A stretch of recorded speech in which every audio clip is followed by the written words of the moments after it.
Eu tenho tentado fazer tópicos de vídeo que possam atrair um público mais amplo, então o que seria melhor do que esta ilha dinamarquesa super específica que imagino que muitas pessoas não conhecem.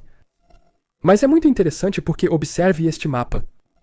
Ele nos mostra essa ilha, no meio do Mar Báltico, no norte da Europa. Seu nome é Bornholm. É relativamente pequena, com apenas cerca de 588 km². É lar de cerca de 40 mil pessoas, um terço das quais vive no maior assentamento lá, Rønne. Ela ostenta uma bandeira da cruz nórdica de vermelho e verde, com um fantástico brasão de armas de dragão dourado em vermelho. Não há nada tão especial nisso, além de ser um lugar legal para férias aparentemente, mas sempre me perguntei por que faz parte da Dinamarca. Observando a localização da Dinamarca no Mar Báltico, é evidente que não é o país mais próximo dela. Na verdade, se você medir as distâncias, ela está mais próxima da Suécia a 41 quilômetros, depois da Alemanha a 85 quilômetros, depois da Polônia a 102 e só então da Dinamarca a 137 quilômetros de distância. Isso não é exclusivo da Dinamarca. Eles também, tecnicamente, governam as Ilhas Faroé, onde o país mais próximo é a Escócia, ou a Groenlândia, onde o país mais próximo é o Canadá. E ao longo de sua história, essa ilha foi um território fortemente disputado. Ou seja, faz sentido, sua localização é estratégica para controlar as rotas marítimas pelo Mar Báltico. Em alguns momentos, de fato foi governada pelos suecos ou mesmo pela cidade alemã hanseática de Lübeck. Mas a razão pela qual permaneceu dinamarquesa até hoje é bastante interessante. Então, neste vídeo, vou contar essa história, porque a ilha é dinamarquesa e não alemã, polonesa ou sueca. Surgindo do alto mar, as características naturais da ilha são de onde eles tiram seu nome. Em Old Norse, a ilha era conhecida como Burgundaholm, ligada às antigas palavras nórdicas Borg, que significa altura, e Bjarg, que significa montanha ou rocha. Um fato interessante era a terra natal original do povo burgundiano, um antigo grupo escandinavo que se mudou para a Europa continental por volta do 1º século, estabelecendo o reino de Burgundy no sul da França e depois dando seu nome ao ducado de Burgundy mais ao norte. A França ainda tem uma região com o mesmo nome hoje. A ilha foi governada por seu próprio povo por um tempo. Durante a Era Viking, eles até tinham um rei próprio. E por muito tempo, nem sequer tinha cidades ou vilas organizadas, apenas fazendas e casas espalhadas, juntamente com algumas fortificações. Por volta de 1080, os vikings locais foram expulsos e a ilha foi conquistada pelos dinamarqueses. Missionários cristãos vieram para a ilha com eles e converteram os locais, lentamente consolidando uma identidade cultural dinamarquesa que duraria ao longo do tempo entre os séculos 9 e 12. Houve algumas tentativas de invasores eslavos de tomar a ilha, provavelmente vindos do que é agora a costa da Polônia, mas todas as incursões parecem ter falhado. Os locais fortificaram suas igrejas e fizeram suas resistências lá, afastando os eslavos. Desde então, os dinamarqueses a governaram por séculos, como um território distante, junto com a Escânia. Seu domínio no que é agora o sul da Suécia. Era a era feudal, então eu acho que não houve muita mudança para as pessoas que viviam lá.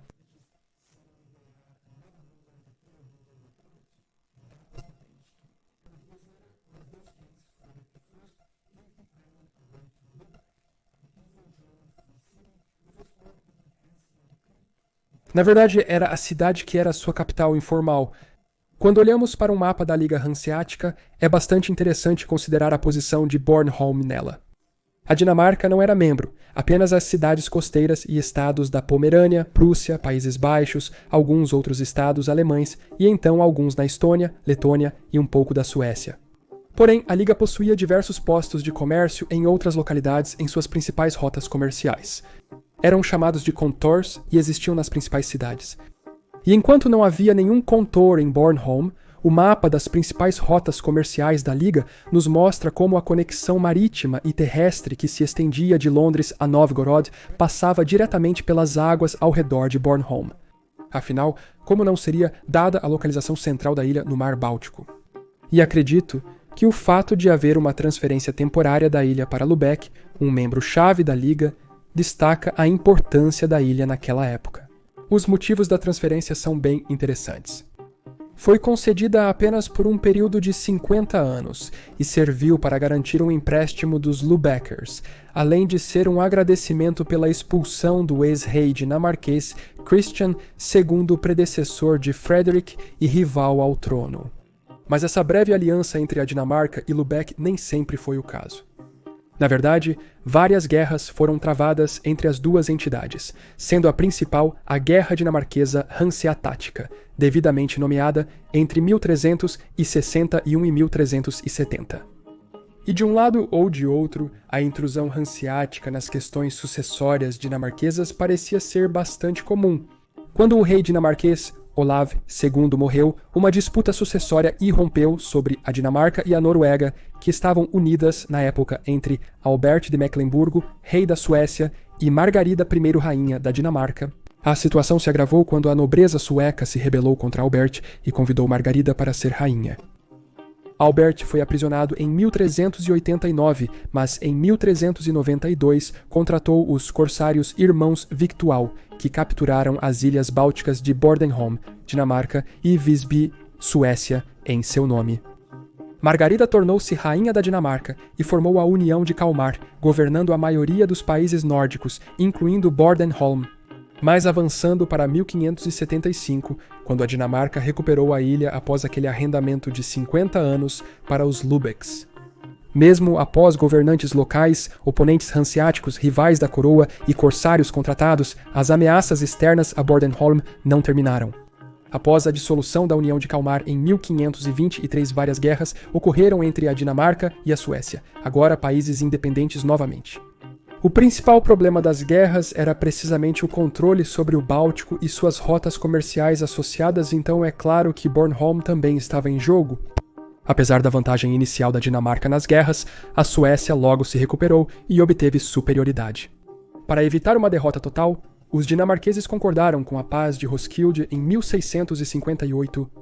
Nela, a Suécia adquiriu a maior parte de Scania, que eles têm até hoje parte da Noruega e a ilha de Bornholm. No entanto, enquanto os habitantes da ilha uma vez favoreceram a independência, eles agora gostavam de ser dinamarqueses e ter um rei sueco não os agradava de forma alguma. Quando o novo governador sueco chegou com cerca de 100 soldados, os moradores locais iniciaram uma conspiração contra eles. O governador Johan Pritzenskold escreveu: "A ilha é dotada de um solo excepcionalmente bom e fértil, de tal forma que tem sido considerada a melhor terra, tanto por seus próprios habitantes quanto por outros, que pertenceu ao reino da Dinamarca." Os habitantes locais expressaram preocupações ao governador, mas ele as ignorou e começou a explorar a ilha por seus recursos, gerando descontentamento. A gota d'água foi quando os jovens de Bornholm começaram a ser recrutados pelos suecos para lutar em sua guerra na Pomerânia. A primeira citação do governador sobre tributação contrasta com a posterior. "De maneira alguma eu poderia ter imaginado que a ilha estaria tão desprovida de recursos e dinheiro como está, e duvido que o povo comum possa pagar a primeira parcela em dinheiro, mas apenas em mercadorias." Rapidamente, essa falta de recursos atingiu os próprios soldados suecos, que se encontraram sem suprimentos e se tornaram mais vulneráveis à ira dos locais. O governador sueco foi assassinado e os ilhéus assumiram o controle, permanecendo leais aos dinamarqueses. Ao mesmo tempo, a Dinamarca voltou à guerra com a Suécia, e uma nova paz de Copenhague, em 1660, devolveu o controle oficial da ilha à coroa dinamarquesa. E assim, os dois períodos de controle estrangeiro sobre a ilha terminaram e Bornholm permaneceu dinamarquesa desde então. Foi brevemente ocupada pelos alemães durante a Segunda Guerra Mundial, que em um momento chegaram a estacionar até 12.000 soldados na ilha, contrastando bastante com os cerca de 100 ou 120 soldados suecos que estavam lá antes que as forças soviéticas invadissem e expulsassem os alemães, mas saíram assim que a Dinamarca continental foi libertada pelas forças aliadas da Frente Ocidental. É um detalhe bastante interessante deste período da história. O momento que determinou que seriam as forças britânicas e norte-americanas a libertar a Dinamarca foi quando o segundo exército britânico alcançou Lübeck, a antiga cidade asiática que já governou Bornholm. A conquista britânica da cidade acabou com qualquer esperança que Stalin possa ter tido de libertar a Dinamarca e adicioná-la à sua esfera de influência pós-guerra. No entanto, e curiosamente, Bornholm foi subitamente geograficamente posicionada atrás das linhas de longitude da cortina de ferro durante a Guerra Fria. Na Conferência de Yalta em fevereiro de 1945, foi acordado que a linha divisória entre a Europa Oriental e Ocidental ficaria ao longo do rio Elbe. Bornholm estava bem a leste do Elbe e ao norte do que se tornaria a parte mais ocidental da Polônia e da Alemanha Oriental. Devido a isso, a União das Repúblicas Socialistas Soviéticas declarou que se a Europa Ocidental ou os Estados Unidos da América posicionassem tropas na ilha, seria considerado um ato de guerra contra a União Soviética.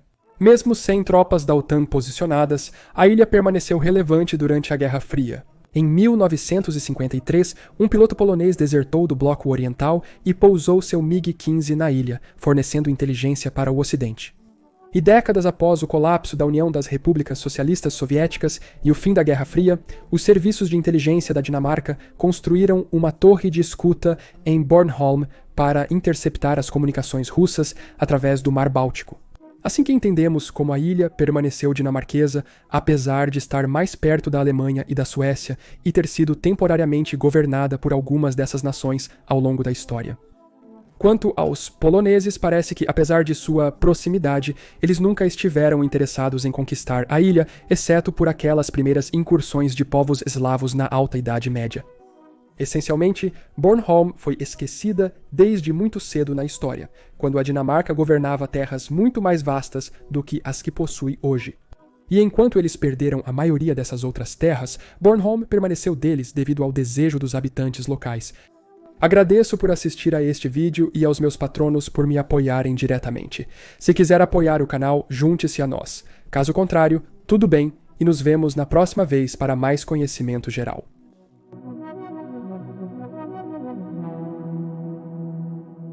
A taça do movimento de hoje eu acho que vamos entrar na sessão de repetição. Essa é uma das mais simples, é apenas uma menininha. Eu não sei se é a mesma. Ela parece a mesma, mas podem ser gêmeas. Nunca se sabe.